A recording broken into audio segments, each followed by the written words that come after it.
Okay. The movie The Crazy Rich Asians is about Rachel Chu and Nicholas Young and how come in their relationship as they're traveling to Singapore, they encounter differences within themselves. I'm going to be centering on Rachel Chu's intersectionality. Her intersectionality involves her being American born. She's of Asian descent. She's a female. She's of middle class from a socioeconomic status, and she has American values. Crazy Rich Asians demonstrates how the cycle of oppression within Chinese culture is challenged by Rachel's intersectionality, which acknowledges the continuation of oppression within Chinese culture. In our English class, we talked about a lens called Age, Race, Class, and Sex, Women Redefining Difference by Audre Lorde. That lens discusses how come intersectionality builds up a person's identity and how come that identity often challenges different points of view and cultural ideas. Lorde's ideas is presented in the film in the way that their relationship, Rachel's and Nick's, and how come Rachel's intersectional forces affected her relationship and exposed the cycles of oppression embedded in the Young family. The Crazy Rich Asians demonstrates how Lorde's ideas of how a person's different intersectionality can lead to issues within the relationship.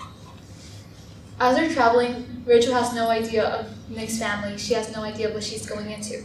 She encounters new culture because she's from America. She's never experienced Chinese culture. That's new to her. And not only is she experiencing a new culture, but also she's entering a new socioeconomic status because she's going to visit Nick's family, the Youngs, which are from high-class Singaporean.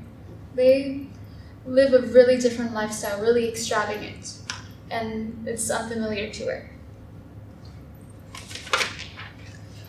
Rachel must deal with not only the luxuries, but also the hierarchy in the family.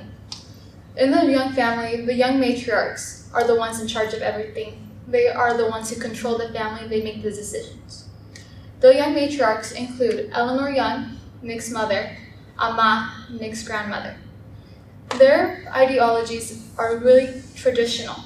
They value family and they value communalism. The idea that a person bases their decisions on not what makes one single person family happy, but what makes the family happy. However, Rachel's ideas differ dramatically. Her ideas are you don't do something to make someone else happy. You do whatever you need to do to make yourself happy and reach your goals. In Chinese culture, the Chinese philosophy is something present. It is widely embedded in their culture because in the Chinese culture, family is very valuable, and so is the hierarchy within the family. In the hierarchy, the older generations are the ones who dictate what happens, what is going to go on. Everything is dictated by family and by the older people.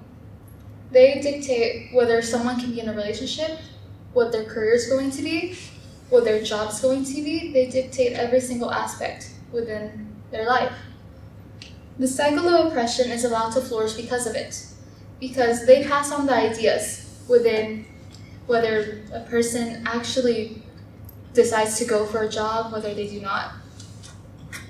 The mahjong scene within the movie shows how come those ideas are counteracted. You see Rachel on one side with her new American ideals which value individualism, and you see Eleanor on the other side who has communalism ideas that values family and staying to the patriarchy and going on and following whatever the older generation dictates. Those ideas, Eleanor's ideas, show how come children, or daughters-in-law especially, they feel the need to follow as the older generation wants. They also show that parents and children, although Eleanor married into the family, she still feels the need to represent the family and to care for them. Because although Ama was not a nice mother-in-law, she offered protection.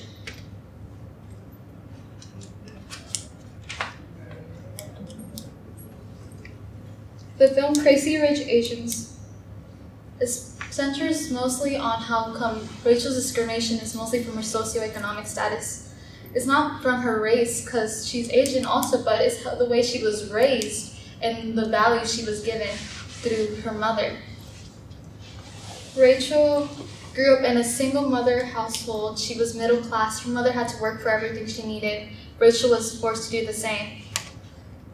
Rachel valued family as much as any other person, but she also valued her own choices and deciding what she wants to do. Meanwhile, Nick grew up he valued family too, but he valued making them happy. So that was a down point in their relationship. They had to change.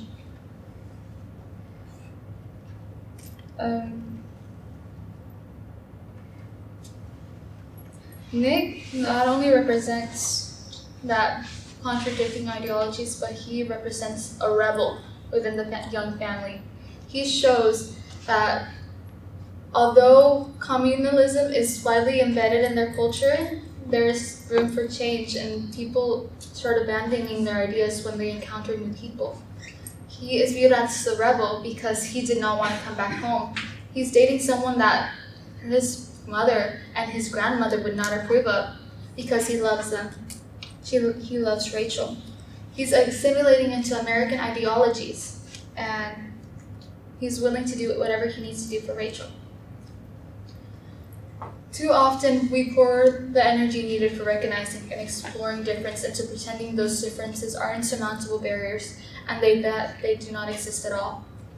Eleanor viewed Rachel's intersectionality as an insurmountable barrier, something that she'll never be able to get over, neither would Amma. Because although their differing ideas and the way she was raised and the way she is differ dramatically from what they wanted in a wife for Nick, of what they wanted in their family.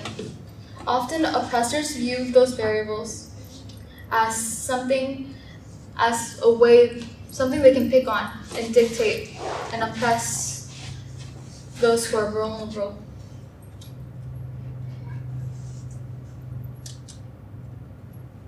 The cycle of oppression is present in Amma's to Eleanor's relationship and Eleanor to Rachel's. Amma, as I said, is the grandmother. She's the head of the household. She's the one in charge of everyone.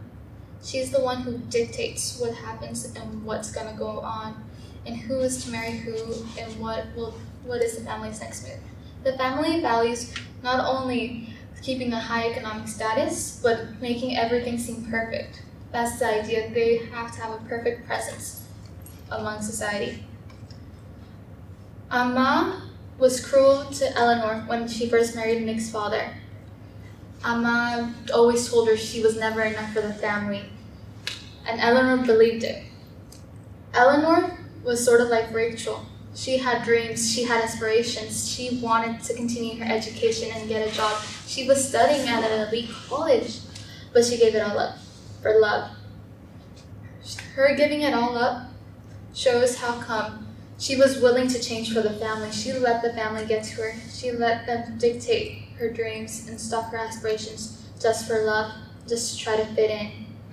Eleanor knows that's what Amma would want in a wife for Nick, and tries to do the same thing to Rachel, except she doesn't want Rachel to go through the same things she's been through because she's seen all the discrimination herself.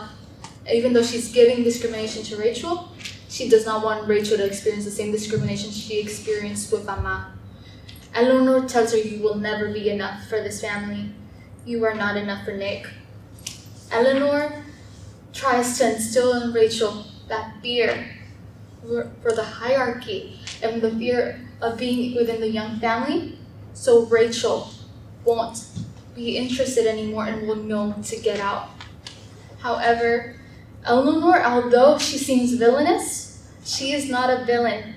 She actually cares for Rachel, because in a way she sees herself, because Rachel's a hardworking woman. She has an education, she has a job, she's a professor at NYU. She has done so much to accomplish. She does not want her to make the same mistake and give it all up just to fit in that one family, because all her accomplishments are worth more than giving up, because she's already put so much on the line.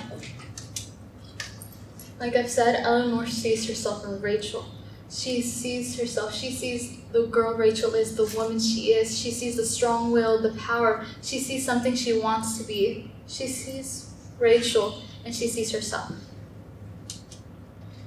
Rachel, even after all she's been through, she decided to stay with Nick. She's dealt with all the oppression, and she still felt that although their intersectionalities are different, it was all worth it at the end because she loves him. Rachel understood the sacrifices that were made by both Eleanor and Nick to be with her and Eleanor to accept her.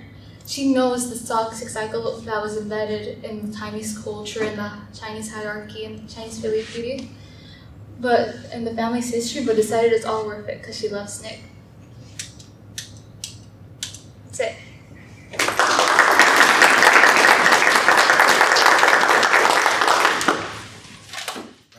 President Lolly, I've seen Crazy Rich Asians before, and I really love the movie, but I didn't really analyze it all that much, so I really want to know, why did you pick the movie? What made you decide? Watched it a couple times already in school and both with my family. What made me decide is because I noticed the generational trauma that never actually went deep into how come not only was it present from the culture, but also how come it was brought into the light, at least in Rachel's eyes, because of her intersectionality and everything she faced. And that interested me and I wanted to look into it. I have another question for all of you three. I have a question.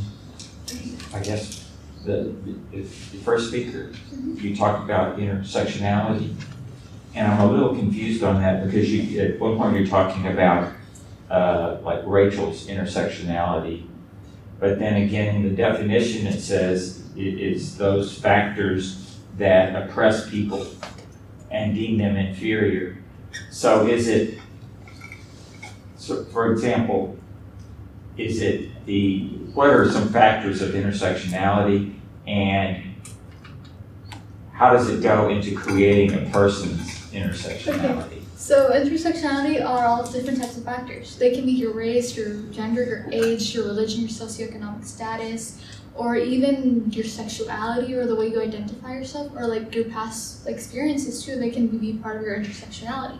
So the way that they deem you inferior, in Rachel's case, it was how come they differed from the point of view of what they wanted for a young wife to be like, what the young family wanted a new wife to be like. And for a normal person, just like Sydney said, intersectionality is usually, according to our, in the United States, it usually involves a white male, mid-30s, skinny, Christian, straight. That's the norm. It sounds like me except for the age part. Thank you. Does anyone else have any other questions? I do. So, what encouraged you guys throughout your presentation to just keep going with that theme?